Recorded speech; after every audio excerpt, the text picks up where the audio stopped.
मेरे प्रिय भाई बहनों, सबको प्रभु आशीष दे। सबको जय मसीह की। परमेश्वर के अनुग्रह से हम भले हैं। आप भी जरूर परमेश्वर के अनुग्रह से भले होंगे, क्योंकि आपको परमेश्वर बहुतायत से आशीष किए होंगे, ये मेरी विश्वास है। और आप लोग जो मेरे लिए दुआ करते हैं, प्रार्थना करते हैं मेरे लिए, मेरे परिवार के लिए, आपके उस प्रेम के लिए प्रभु जरूर उसी का नतीजा है जिसके कारण हम भले हैं परिवार के साथ। आप सबको परमेश्वर बहुतायत से आशीष दे। आज हम परमेश्वर के वो धर्मशास्त्र में हम देखते हैं कि प्रभु यीशु मसीह के जो 12 चेले थे, उसमें इस्करियोत यहूदा भी एक था, जो परमेश्वर के चेले के रूप में पाया गया था।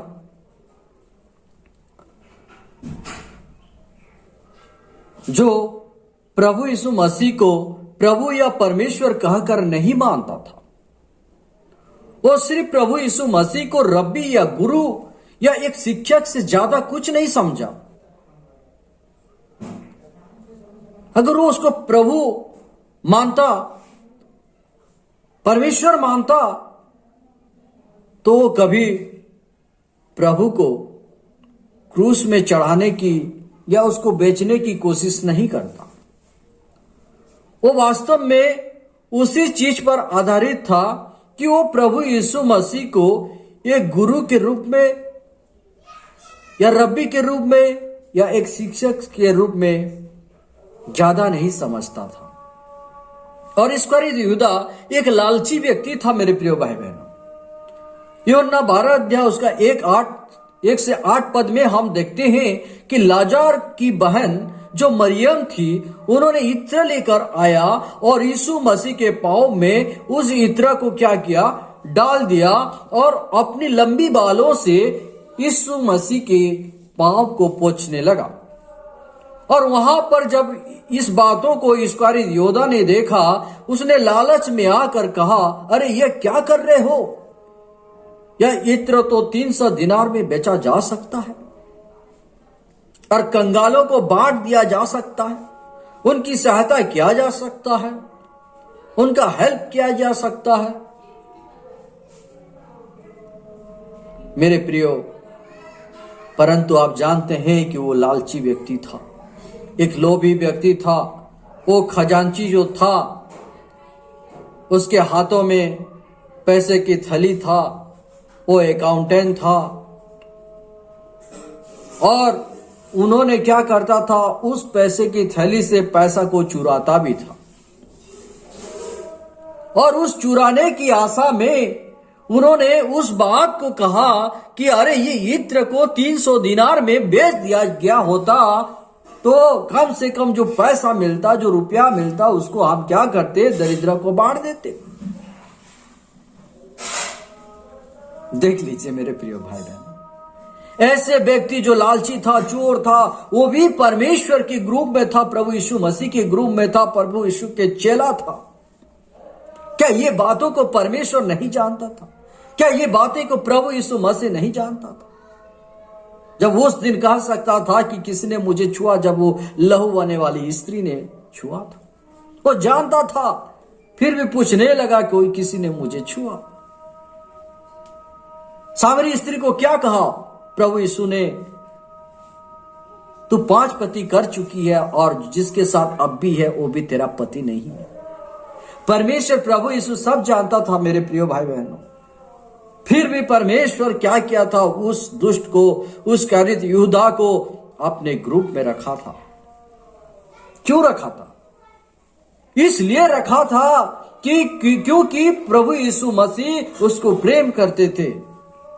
वचन में कहा गया है कि परमेश्वर प्रभु यीशु मसीह पापों को घृणा करता है, परंतु पापियों को प्रेम करता है।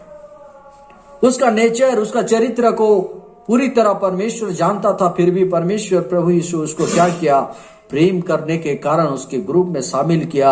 हो सके तो वचन के जरिए या इन लोगों के बाकी जो चेले हैं, उनकी गुणों से हो सके वो परिवर्तन हो जाए।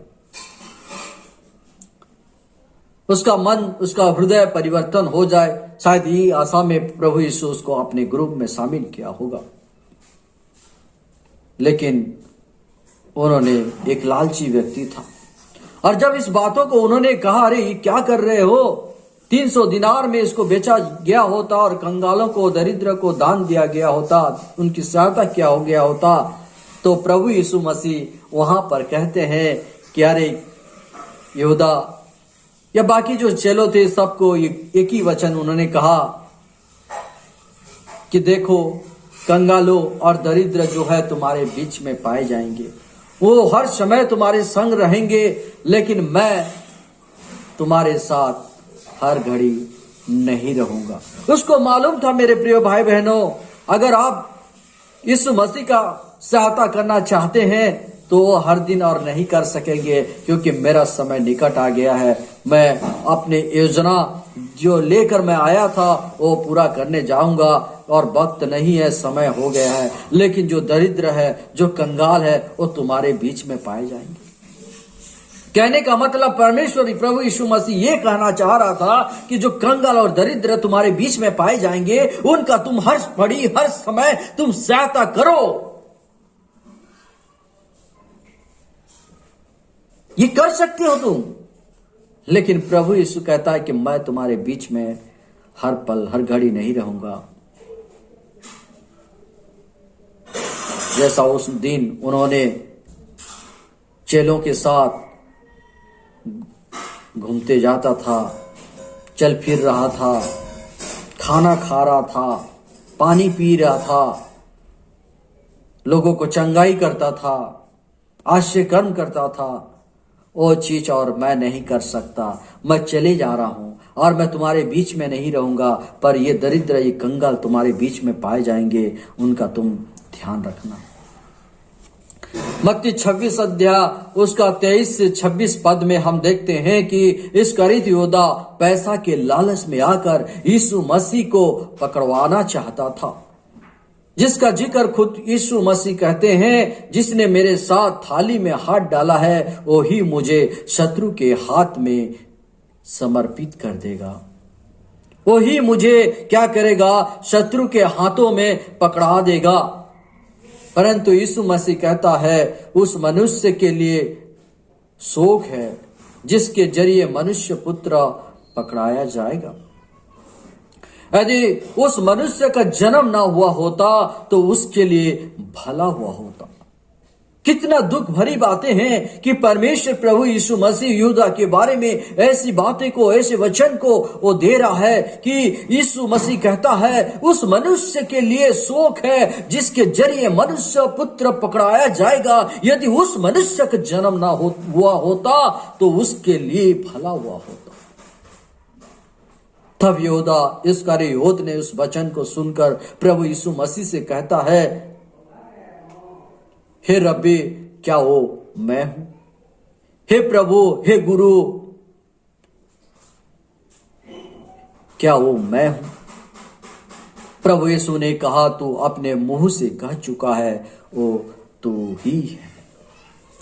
जब परमेश्वर प्रभु यीशु मसीह उस बातों को कहा, हाँ तू वो ही है, तो उसने उस वचन के जरिए, उस बातों से उसका मन को परिवर्तन कर देना चाहिए था कि हे प्रभु, मैं क्या कर रहा हूं, मुझे समझ नहीं आ रहा है, मुझ पर दया कर, मुझे इस बातों से बचा ले। लेकिन उन्होंने ऐसा नहीं किया मेरे प्रिय भाई बहनों, क्योंकि यहूदा इस्करियोत एक चोर और लालची व्यक्ति था, और वो राजनीति को बहुत पसंद करता था, पॉलिटिक्स को बहुत पसंद करता था। वो प्रभु यीशु मसीह पर इसलिए विश्वास करता था कि प्रभु यीशु मसीह एक महान राजा बनेगा और रोमी साम्राज्य को क्या करेगा, उखाड़ कर फेंक देगा, तहस नहस कर देगा। और रोमी साम्राज्य जब तहस नहस हो जाएगा वो, और तब परमेश्वर प्रभु यीशु मसीह क्या करेंगे, वहां का राजा बन जाएगा। और जब वो राजा बन जाएगा तो मैं देश का, राजकोष का क्या हो जाऊंगा, अधिकारी हो जाऊंगा, क्योंकि मैं यहाँ तो एक छोटा सा खजांची हूं, लेकिन वहां पर मैं एक बहुत बड़ा राजकोष का खजांची बन जाऊंगा। यही उसका उद्देश्य था, वही उसका राजनीति पॉलिटिक्स का ज्ञान था, बुद्धि था, जिसके कारण वो प्रभु यीशु मसीह पर क्या कर रहा था, विश्वास कर रहा था, परमेश्वर के पीछे पीछे चलने की कोशिश कर रहा था। परंतु जब प्रभु यीशु मसीह यह कहने लगे कि वो ज्यादा दिन तुम्हारे साथ नहीं रहेंगे, उसे क्रूस पर मार दिया जाएगा, तब उसका सारा आशा टूट गया। वो निराश हो गया, वो हताश हो गया, वो विचलित हो गया। अरे मैं सोचा था कुछ और हो रहा है कुछ। मैं तो सोचा था कि प्रभु यीशु मसीह एक राजा बन जाएगा और रोमी साम्राज्य को तहस नहस कर देगा, तब मैं एक महान राजकोष अधिकारी बन जाऊंगा। लेकिन यहाँ तो प्रभु यीशु मर मिटने की बातें कर रहा है। उसका सारी आशा, सारे विषय वस्तु जो उसने सोच कर रखा था, सब निराश और हताश में बदल गया। वो भी उन लोगों की तरह सोचने लगा। उसके बाद यहूदा धर्म के गुरु सदूकी फारूसी जो सोच रहे थे कि प्रभु यीशु मसीह वास्तव में मसीह नहीं है, अगर वो मसीह होता तो रोमी साम्राज्य को तहस नहस कर देता। जैसा उन लोग सोच रहे थे वैसा इसका भी विचारधारा वैसा ही हो गया। तब वो लालच उसका बढ़ने लगा और उन्होंने क्या किया, 30 चांदी के सिक्के से प्रभु यीशु मसीह को बेच दिया। 30 चांदी के सिक्के से प्रभु यीशु मसीह को उन्होंने क्या किया, बेच दिया। मेरे प्रिय भाई बहनों, लालच बहुत बुरी चीज है। आज भी हम वैसे ही करते हैं। उस पैसे के चलते, कुछ दिनार के चलते, कुछ रुपया के चलते, कुछ भोजन के चलते आज हम प्रभु यीशु मसीह को छोड़ दे रहे हैं। मेरे प्रिय भाई बहनों, आप इस खरीद को यहूदा की आत्मा को लेकर मत चलें। बाकी जो चेले थे उनकी आत्मा आपके जीवन में पाई जाए, प्रभु यीशु की आत्मा आपके जीवन में पाई जाए। अब इस खरीद यहूदा की आत्मा में ना चले। भजन संहिता 41 अध्याय उसका न कहता है, हे मेरा परम मित्र जिस पर मैं भरोसा रखता था, जो मेरी रोटी खाता था, वही मेरा विरुद्ध लात उठाई। इस कारण यहूदा के विषय में भजन संहिता 41 अध्याय उसका 9 पद में उसके विषय में पहले से लिखा गया है। जो परमेश्वर उनको, उनका दासों को बताया था कि इस वचन को लिखे, तो उस वचन को पहले से लिख चुका गया था कि जिसने मेरे साथ रोटी खाया, उन्होंने मेरे साथ, मेरे विरुद्ध क्या किया, लात उठाया। जकरिया उसका 11 अध्याय 12 से 13 पद में भी हम इस कार्योत के बारे में जान पाते हैं कि उसने यीशु मसीह को 30 चांदी के सिक्के से बेच दिया। यहूदा इस्करियोत के पास चुनाव करने का अधिकार था कि वो प्रभु को चुने या धन को चुने। परंतु मेरे प्रिय भाई बहनों, आज के समय में अगर इस बातों को कहा जाए कि तुम धन को चुनोगे या प्रभु यीशु मसीह को चुनोगे, तो जाहिर सी बात है लोग जो परमेश्वर के प्रति जिसका प्रेम नहीं है, परमेश्वर के प्रति जिसका वो भरोसा नहीं है, वो धन को ही चुनेगा। लेकिन जो परमेश्वर के प्रति विश्वस्त है, जब परमेश्वर चेलों को कहा कि तुम मेरे पीछे हो लो, तो उन्होंने अपने सारे विषय वस्तु को, अपने जीविका को त्याग दिया। ठीक ऐसा आज भी आप करेंगे अगर आप परमेश्वर प्रभु यीशु पर विश्वास करते हैं, भरोसा करते हैं। मरकुस 14 अध्याय उसका 18 पद में प्रभु यीशु ने अपने चेलों से कहा, तुम में से एक मुझे शत्रु के हाथ में पकड़ा देगा। प्रभु यीशु जान रहा था कि कौन उसको शत्रु के हाथों में पकड़ा देगा। और इस बातों से प्रभु यीशु मसीह कहते हैं कि तुम में से एक मुझे क्या करेगा, शत्रु के हाथों में मुझे पकड़ा देगा। यूहन्ना 13 अध्याय उसका 26 और 27 पद में हम देखते हैं कि यहूदा इस्करियोत के जीवन में शैतान का भी हाथ था, जिसके कारण यहूदा इस्करियोत ने प्रभु यीशु को शत्रु के हाथ में समर्पित कर दिया। बिना शैतान के कोई भी कुछ नहीं कर सकता। मेरे प्रिय भाई बहनों, शैतान एक ऐसा व्यक्ति है जो धार्मिक लोगों को बिगाड़ता है, पवित्र लोगों को बिगाड़ता है। लेकिन मेरे प्रिय भाई बहनों, आज हम इस पुस्तक में इस धर्म पुस्तक में भी इस बातों को देखते हैं कि शैतान ने इस्करियोत योदा के जीवन में वो क्या करता है, ऐसे बिगाड़ने के काम इस्करियोत योदा के जरिए वो करता है। शैतान स्वर्ग में भी परमेश्वर के साथ वो विद्रोह किया और बहुत सारे दूतों को लेकर उन्होंने क्या किया, धरती पर पतित हो गया।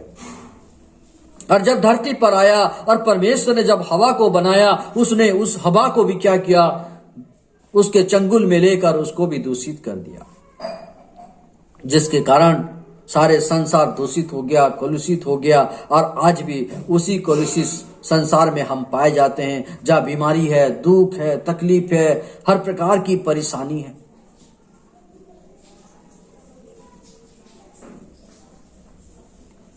और जब प्रभु यीशु मसीह को क्रूस पर चढ़ाकर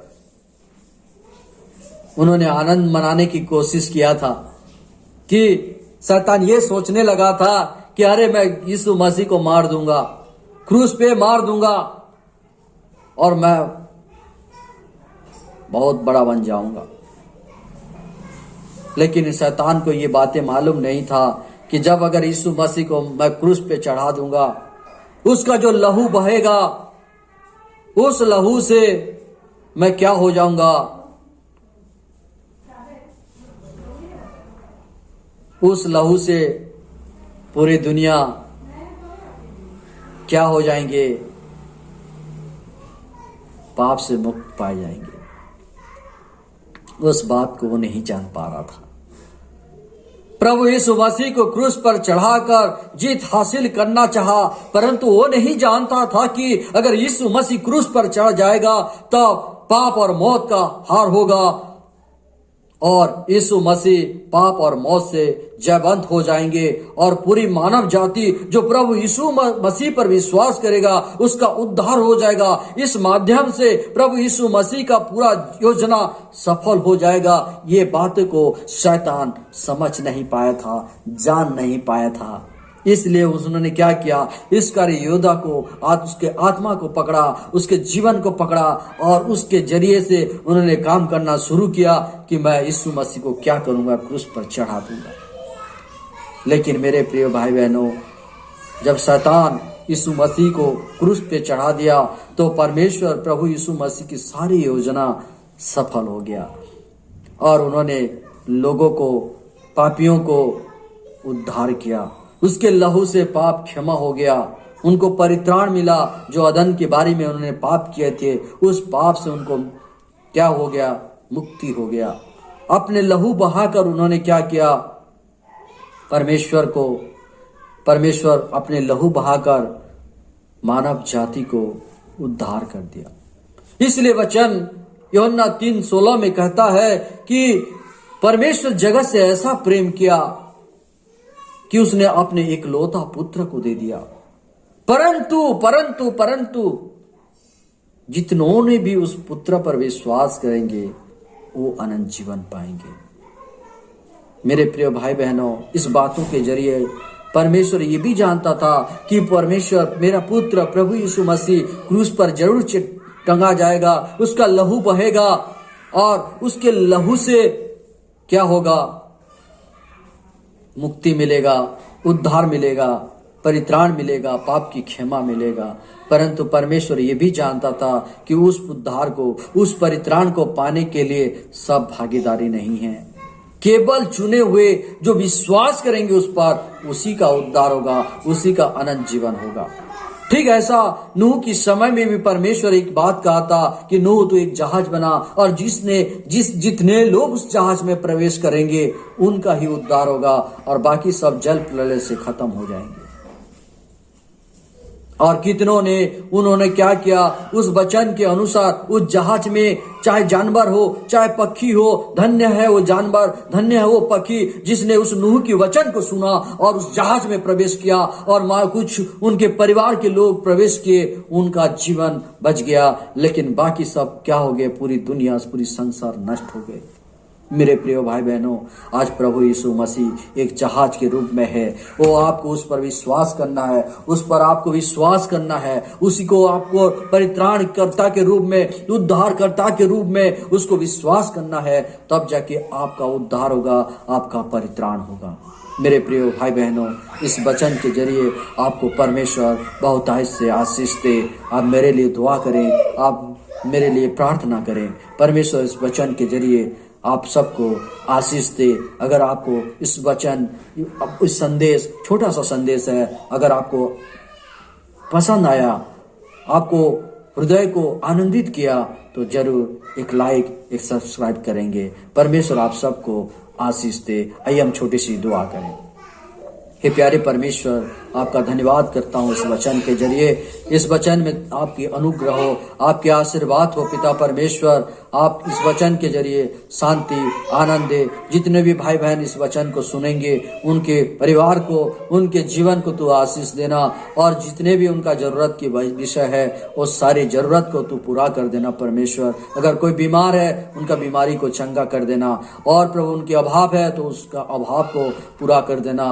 ओ प्रभु, उसके अभाव को दूर कर देना, और उनका जितने भी चीजों की आवश्यकता है प्रभु, सारे आवश्यकता तेरे अनुग्रह से तू उनको देना परमेश्वर। ये छोटी सी प्रार्थना से आप हमारी प्रति अनुग्रह करें। छोटी सी विनती प्रभु यीशु मसीह के नाम से हो, आमीन। शालोम सभी भाई बहनों को। God bless you. जय मसीह की।